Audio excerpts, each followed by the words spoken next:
자, 수업 시작하겠습니다.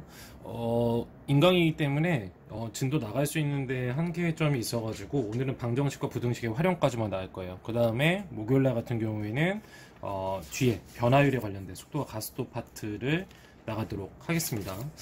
그렇게 나가고 그 다음에 토요일날 같은 경우에는 부정적분 파트를 수트로 이어나가는 게 아니라 지금 확률과 통계가 남아있기 때문에 그 파트에 대한 진도를 나가도록 할 거예요. 이해하시겠죠? 자, 시작하도록 하겠습니다. 방정식과 부등식의 활용이에요. 이미 우리가 도함수에 관련돼서 다 했고 그 다음에 그래프 그리는 법도 다 했고 여러 가지 다 했는데 여기서 이제 살짝 응용돼서 이제 문제가 나오는 겁니다. 일단은 138페이지 피시고 거기 있는 거 보도록 합시다. 방정식의 실근의 개수라고 나와 있는 거 보이시죠? 그치? 그래서 일반적으로 뭐 예시로 나와 있는 거를 따지게 되면 이렇게 X축이 이런 식으로 존재했을 때 그래프가 이렇게 3차가 지나갔다고 칩시다. 이런 식으로 지나가게 되면요, 우리가 여기서 포인트로 봐야 될 게 어떤 걸 봐야 될까요? 자, X축과 만나는 거 몇 개의 점이 보입니까? 이렇게 3개의 점이 보이게 될 거예요. 이 3개의 점, X축과 만나는 요 3개의 점이 뭐가 되는 거야? 이때의 X값이 실근이 되는 거예요. 실수인 근이어서 실근이 되는 겁니다. 이해되죠? 그쵸? 자, 그런 다음에 또 예를 들어서 만약에 함수가 두 종류가 나왔다고 칩시다. 얘는 지금 x축이니까 y는 0으로 나온 건데 만약에 fx라는 함수랑 그 다음에 gx라는 함수가 같다고 해놓고 그 다음에 이 실근의 개수를 구한다, 이런 문제도 나올 수 있겠죠. 근데 이것도 예시로 해서 3차, 얘를 또 1차 함수라고 보게 된다면 그래프가 어떻게 될까요? 3차 함수는 이렇게 가겠죠. 그치? 그 다음에 1차 함수는 뭐 예를 들어서 이런 식으로 간다고 칩시다. 됐습니까? 이런 식으로 지나가고 있어요. 그럼 만나는 점이 몇 개가 나오게 돼요? 3개의 점이 나오게 되죠. 그쵸? 이 3개의 점의 x값들은 우리가 요식을 정리했을 때 gx를 전부 다 왼쪽으로 넘겨서 는영꼴로 바꿨을 때 이때의 방정식의 해와 일치하게 됩니다. 그러니까 실근이 몇 개가 되는 거예요? 3개가 되는 거라고 생각하면 돼요. 이해됩니까? 근데 요거에 따른 예시가 또 다른 예시가 있어요. 뭐 실근이 이렇게 나올 수도 있겠지만 예를 들어서 중근과 다른 한 실근이 나올 수도 있죠. 3차 방정식 입장에서 봤을 때. 그러니까 예를 들어서 이렇게 돼 있는 상태에서 그래프가 요렇게 지나갔다고 칩시다. 이런 식으로 보여요? 그 다음에 혹은 예를 들어서 이런 식으로 지나갔다고 칩시다. 그러면 무슨 사태가 벌어지냐면 위에 있는 이 녀석은 분명히 두 점에서 만납니다. 근데 3차 방정식은 어때요? 무조건 세근이 나와야 되는 거지. 그치? 돼요? 자, 그러면 어때? 여기는 요 녀석과 요 녀석 비교했을 때 실근이 2개처럼 나오지만 얘는 실근이 되는 거고 얘는 어떻게 돼요? 실근인 2개의 중근이 되는 거예요. 이해됩니까? 얘가 뭐가 되는 거야? 중근이 되고 얘가 뭐가 되는 거야? 실근이 되는 겁니다. 마찬가지로 보게 되면 얘가 뭐가 되겠어요? 이렇게 스쳐서 지나갔으니까 이 녀석이 중근이 되는 것이고 얘가 뭐가 되는 거예요? 실근이 되는 거예요. 이렇게 생각하시면 돼요. 됐어요? 자, 그 다음에 이제 한 실근과 두 허근도 있을 수 있겠죠. 그치? 자, 그런 녀석은 어떻게 해주면 돼? 이렇게 돼 있고 그래프가 분명히 이렇게 3차 함수니까 하나는 무조건 지나가겠죠. 최소한 실근 하나는 있습니다. 이렇게 되는 경우. 아니면 뭐 어떻게 할까요? 이렇게 예를 들어서 이런 식으로 그려지는 경우. 자, 그러면 이렇게 실근 하나는 3차 함수의 특성상 무조건 이렇게 실근 한 개가 존재해요. 그런데 아까도 얘기했지만 3차는 무조건 해가 몇 개여야 된다? 3개여야 된다. 자, 그런데 어느 시점에서 이렇게 꺾인 요 시점들 보이죠? 이렇게 꺾인 요 시점들 이렇게 되는 순간 뭐가 되는 거야? 허근 2개를 가지게 되는 거예요. 이해됩니까? 여기가 뭐가 되는 거야? 허근 2개. 얘도 뭐가 되는 거야? 허근 2개. 이렇게 생각하시면 좀 편합니다. 이해되죠? 그쵸? 자, 그런데 이거를 뭐 뒤에 가서 방정식 부등식을 풀었을 때 그래프를 그려서 하려고 노력을 할 텐데 만약에 그래프를 그릴 수 없는 상황이다? 그러면 다른 방법으로 푸는 방법이 있어요. 뭐냐면 극대극소를 이용하는 방법입니다. 자, 얘네 먼저 볼까요? 얘는 지금 극대죠. 얘는 극소예요. 보여요? 그러면 이렇게 서로 다른 3개의 실근이 존재한다? 그러면 극대는 플러스가 나오고 극소는 무조건 마이너스가 나올 수밖에 없겠지. 맞아요? 얘도 마찬가지잖아. 얘를 이렇게 합쳤다고 치면 어차피 얘랑 비슷한 모양이 나오잖아요. 맞아요? 요 꼴로 만들게 되면 요 그래프랑 똑같이 나옵니다. 그랬을 때 극대값과 극소값은 부호가 어떻다? 반대가 된다. 그래서 이렇게 됐을 때 그래프를 그리지 않고 하려면 극대값 곱하기 극소값을 하게 되면 반드시 어떻게 될 수밖에 없다? 0보다 작은 값이 나올 수밖에 없습니다. 됩니까? 공식 이해할 수 있겠죠? 그쵸? 외우셔야 됩니다. 이해도 하셔야 되고요. 자, 그 다음에 이 녀석을 볼까요? 실근을 가진 경우야. 그러면 극대 극소, 극대 극소죠. 여기가 극소가 되겠네. 이해돼요? 그런데 이렇게 하나의 실근과 두 개의 중근, 그러니까 하나의 근은 두 개지만 중근을 갖게 되는 경우라고 한다면 극대 또는 극소가 무조건 하나가 얼마가 나올 수밖에 없다? 0이 나올 수밖에 없다. 그래서 하나의 실근과 중근을 가진다. 그럼 뭡니까? 마찬가지로 극대 곱하기 극소의 값이 어떻게 나와야 되는 거예요? 얘는 0이 나오는 거예요. 기억할 수 있겠죠? 그쵸? 자, 그 다음에 이제 마지막으로 어때요? 이렇게 하나의 실근과 두 개의 허근을 가진 경우요. 자, 그러면 어떨까요? 극대와 극소가 어떻게 전부 다 플러스거나 극대와 극소가 전부 마이너스거나, 그러면 이럴 경우에는 어떻게 될까? 극대 곱하기 극소의 값이 어떻게 되는 거야? 둘이 같은 부호니까 0보다 크다. 이 조건을 이용해도 됩니다. 물론 선생님 같은 경우에 그래프를 그려서 하는 것도 가르쳐주고 이것도 가르쳐줄 텐데 편한 방법을 쓰시면 됩니다. 다만 모의고사를 풀 때 이제 어차피 곧 고3 되니까 수능이나 모의고사 풀 때는요, 요 방법을 이용하는 경우도 있지만 사실은 그래프를 이용하는 방법이 많으니까 그 점 참고하시면 될 것 같습니다. 되죠? 자, 넘어가세요. 문제풀이 간단하게 한번 해보도록 할게요. 자, 넘어가서 보게 되면요, 요거 관련된 파트를 보게 되면 일단은 요런 문제들이 튀어나오게 돼요. 그 전에 하나만 더 설명할 게 있네요.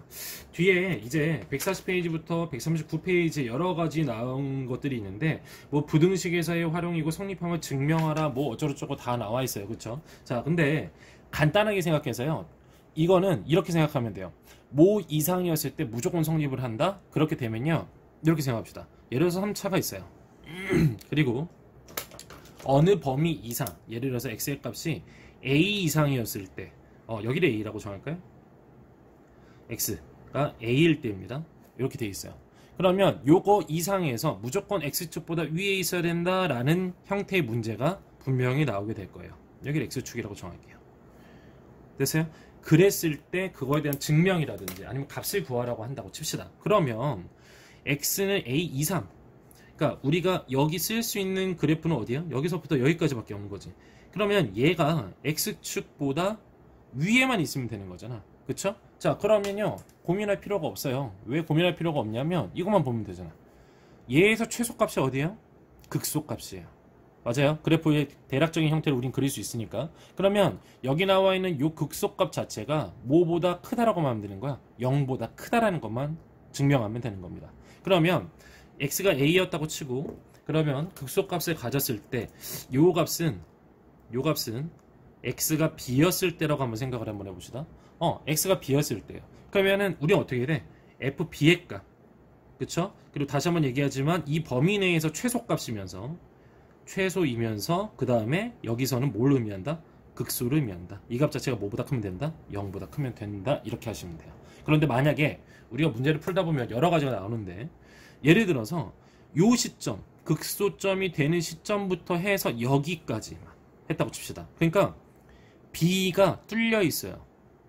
이해됩니까? 그런 다음에 요 이상인 거가 x축 위에 있어야 된다라는 문제가 나왔다고 칩시다. 그러면요, 고민할 필요가 없습니다. 이것도 왜 고민할 필요가 없냐면, 보세요. 얘는 안 가지고 있잖아. 그쵸? x가 b보다 큰 그 범위에서. 그러면 얘를 여기까지 와도 상관이 없죠. 이렇게. 이 그래프 자체가 이런 식으로 그려져 있어도 상관이 없다는 얘기잖아. 그러니까 b 자체를 가지고 있지 않기 때문에, 맞아요?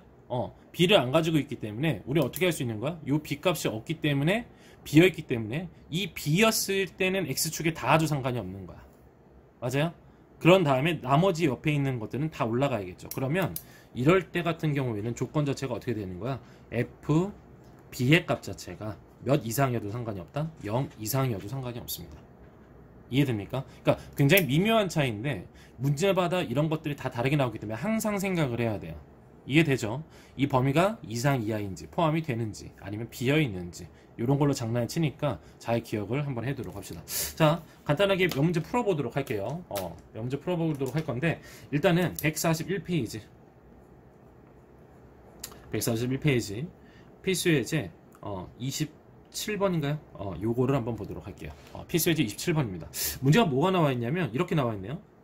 x의 세제곱 마이너스 3x의 제곱 플러스 2는 0이 서로 다른 실근의 개수, 얘네가 가지는 서로 다른 실근의 개수를 구하라고 이야기를 했습니다.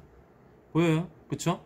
그러면 우리는 뭐 여러 가지 방법이 있겠지만 일단은 그래프를 한번 그려볼게요. 그때 필요한 게 뭡니까? 여기는 얘를 뭐라고 정하라고 했어? fx 새로운 함수라고 보고 이 녀석은 y는 0이라고 보겠죠. 그쵸? 그러니까 얘는 뭐가 된다? x축이 되겠네요. 이렇게 보자고 했잖아요. 기억나죠? 그쵸? 자, 이렇게 본 상태에서 바로 풀게 되면 우리는 그래프를 그리려면 f'x 도함수가 필요하겠죠? 그럼 어떻게 돼? 3x의 제곱 마이너스 6x는 0이 나올 거예요. 아이고 3x 묶을 수 있겠네? 그치? 그러면 어떻게 돼? x-2는 0 이런 식으로 나오겠네요. 되죠? 그러면 x가 0이었을 때와 x가 2였을 때 뭔가를 가질 텐데 양수니까 어떻게 돼? 그래프는 이렇게 그려지겠지? 이런 식으로 그려지겠네. 돼요? 자 그러면 실제로 그래프를 완벽하게 그려도 나오긴 하겠지만 우리 한번 요 점 찾아봅시다. 극대값이었을 때 x에 0 집어넣었어. 얼마야? 0,2예요. 되죠? 자 그 다음에 우리 또 보게 되면 어때요? 여기는 이 녀석은 x 2를 대입했어야 되지. 그럼 2를 대입하게 되면 값이 얼마나? 마이너스 2가 나오네. 그럼 얘는 2, 마이너스 2 이렇게 나오는 거예요. 됩니까? 일단 우리 아까 배웠던 공식처럼 어떻게 돼 있어? 극대값과 극소값이 부호가 다르네. 그러니까 서로 다른 세 개의 실근을 가져요 해도 되고 그 다음에 어차피 요 사이에 x축이 존재한다는 걸 알잖아요. 그쵸? 그러니까 그래프를 그려서 보여도 상관이 없습니다. 결국 얘는 뭐예요? 서로 다른 세 개의 실근을 가진다는 얘기입니다. 어렵지 않죠? 그쵸? 아까도 얘기했죠? 서로 다른 세 실근을 가지면 극대값과 극소값을 곱한 값이 0보다 작은 거를 보이면 되고 아니면 이렇게 실제로 어떻게 해본다? 그래프를 한번 대충 그려봐 가지고 판단해도 상관은 없습니다. 됐어요? 그거는 편한 대로 하시면 되겠습니다. 넘어가세요. 넘어가서 이제 필수예제 28번을 보도록 하겠습니다. 자, 필수예제 28번도 한번 빠르게 한번 정리를 한번 해볼게요. 필수예제 28번 얘는 142페이지입니다. 28번이요. 자, 이 문제 가지고 뒤에서 나온 문제들 한꺼번에 다 설명한 것처럼 할 거예요. 뭐 인강 치는데 시간이 제한되어 있기 때문에 자, 일단 보게 되면요. 2x의 세제곱 마이너스 3x의 제곱 마이너스 12x 마이너스 k는 0이 다음과 같은 거를 만족하라고 하는데 자, 요 문제는 선생님이 그래프로 한번 해볼게요. 빠르게 정리하겠습니다. 여기 있는 마이너스 k를요 옮깁시다. 이항할 거예요. 자 그러면 어떻게 나오겠어? 2x의 세제곱 마이너스 3x의 제곱 마이너스 12x는 k 이렇게 나오게 돼요. 자 그러면 아까도 얘기했지만 얘 뭐라고 봐야 돼? 얘는 y 따로 는 y 따로 이렇게 보는 거 기억나죠? 그러면 확실하게 나와 있는 요 녀석을 정리해야 되니까 우리 여기에 대한 도함수를 한번 구해볼게요. 그럼 어떻게 돼? 6x의 제곱 마이너스 6x 마이너스 12 6으로 묶어버리게 되면 x의 제곱 마이너스 x 마이너스 2가 되겠네. 그쵸? 자 그러면 얘를 인수분해하게 되면은 어떻게 나오겠어요? 어떻게 돼? 얘는 x 플러스 1 그 다음에 x 마이너스 2 이렇게 될 겁니다. 되죠? 그럼 x가 마이너스 1이었을 때 x가 2였을 때 뭔가의 값을 가지게 되겠네요. 그쵸? 자 그러면 표 만들지 말고 우리 바로 아는 거니까 대입해서 정리할게요. 마이너스 1을 대입하면 어떻게 됩니까? 마이너스 1을 대입하면 값이 7 이렇게 나오겠네요. 그 다음에 2를 대입하기는 어떻게 돼요? 대입을 해보면 얘는 마이너스 20 이렇게 나올 거예요. 보이죠? 자 그러면 얘를 그래프로 한번 그려보도록 하겠습니다. y, x 자 이렇게 하게 되면 마이너스 1,7 대충 찍을게요. 여기라고 칩시다. 2, 마이너스 20 대충 여기라고 찍을게요. 됐어요? 어차피 여기다 0 대입하면 0이니까 그래프를 그리게 되면 대략적으로 이런 식으로 그려지게 될 거예요. 보이죠? 보입니다. 자, 요렇게 나오게 될 거예요. 자, 여기서부터 시작이에요. 무슨 얘기냐? 얘는 뭘 의미해요? 얘는 뭘 의미해요? y는 0, y는 k. 얘는 상수함수예요. 그리고 k 값이 정해져 있지 않기 때문에 이동할 수 있습니다. 됐어요? 자, 맨 첫 번째는 거 서로 다른 세 개의 실근을 갖는다? 그러면 어떻게 지나가면 되는 거야? 요 사이로 지나가면 되잖아. 이렇게. 이런 식으로. 맞아요? 얘가 7이었죠? 얘가 7. 얘가 얼마였어? 얘가 마이너스 20. 됐어? 그럼 k 값 자체가 얘보단 작고 얘보다 크면 되겠네. 즉, k가 마이너스 7보다 크고, 무슨 얘기야? 다시요. K가 마이너스 20보다 크고 7보다 작다. 이때 몇 개의 근을 갖는다? 서로 단 3개의 근을 갖게 되는 거예요. 간단하죠? 그쵸? 자, 그 다음에 예를 들어서 서로 단 두 실근이라고 했어. 두 실근?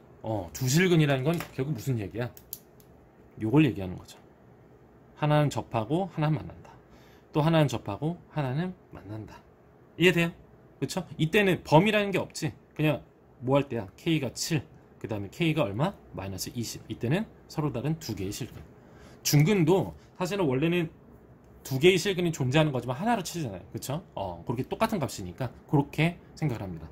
자, 그 다음에 또 하나 더. 이번에 하게 되면 또 뭐가 있어요? 이번에는 한 개의 실근만 가는다. 그럼 뭐겠어? 이렇게 지나가는 거겠지. 여기 이렇게 넘어가는 거잖아. 보여요? 자, 그러면 이걸 가지고 하게 된다면 어떻게 되겠어? 얘는 하나는 K가 7보다 크다. 그 다음에 하나는 뭐가 되는 거예요? K는 마이너스 20보다 작다. 이해돼요? 이때는 한 개의 실근을 갖게 되는 거예요. 정확히 얘기하게 되면 뭡니까? 한 개의 실근과 두 개의 뭐야? 서로 다른 두 허근을 가지게 되는 거예요. 이해되죠? 그쵸? 자, 요걸 이용해서 풀면요, 143페이지에 있는 것도 다 풀 수 있고요. 물론 다시 K를 놓고 풀어야겠지, 그치? 보이죠? 문제를 보여주게 되면 요거예요. 보세요. 또 이런 식으로 나오잖아. 그리고 뭐 두 개의 양의 실근, 한 개의 음의 실근 하는데 이것도 뭐예요? 그래프를 그려봐가지고 옮겨보는 거예요. 옮겨보는 거. 이해됩니까? K를 둔 상태에서 얘를 넘겨보게 되면 그래프 그릴 수 있고, 얘는 움직일 수 있잖아. 그러면 위아래 움직이면서 양이 되는지 음이 되는지 따지는 거예요. 마찬가지잖아. 이렇게 보는 거예요. 됐어? 양의 근은 어떻게 되겠어? 이렇게 만났을 때 Y축 기준으로 오른쪽에서 만나면 양의 근들. 그런데 왼쪽에서 만나면 뭐가 되는 거다? 음의 근들. 그거를 위아래로 움직이면서 보셔야 됩니다. 이거는 극대값 극소값으로 풀 수가 없어요. 이해됩니까? 극대값 극소로 푸는 것보다 뭐가 더 낫다고? 그래프 이용하시는 게 훨씬 더 낫습니다. 이해되죠? 그쵸? 자, 넘어가서요, 나머지 문제들도 다 같은 유형의 문제들이에요. 됐습니까? 문제들이고, 자, 한 문제 더 풀고 마무리 하도록 할게요. 시간이 이게 제한이 있어요. 그래서 이제 여기서 풀이 안 해준 것들은 문제 푼 다음에 걸리게 되면 전부 다 카톡으로 보내주시면 됩니다. 정 안 된다 싶으면 유튜브 켜서 실시간으로 풀어줄 테니까 그거는 한번 얘기를 한번 해보도록 합시다. 자, 넘어가세요. 145페이지에 있는 요 문제 풀고 마무리 하도록 할게요. 자, 보세요. 145페이지 145페이지에서 무슨 문제냐면 필수의 예제 31번. 그렇죠? 필수의 예제 31번입니다. 모든 실수 x에 대해서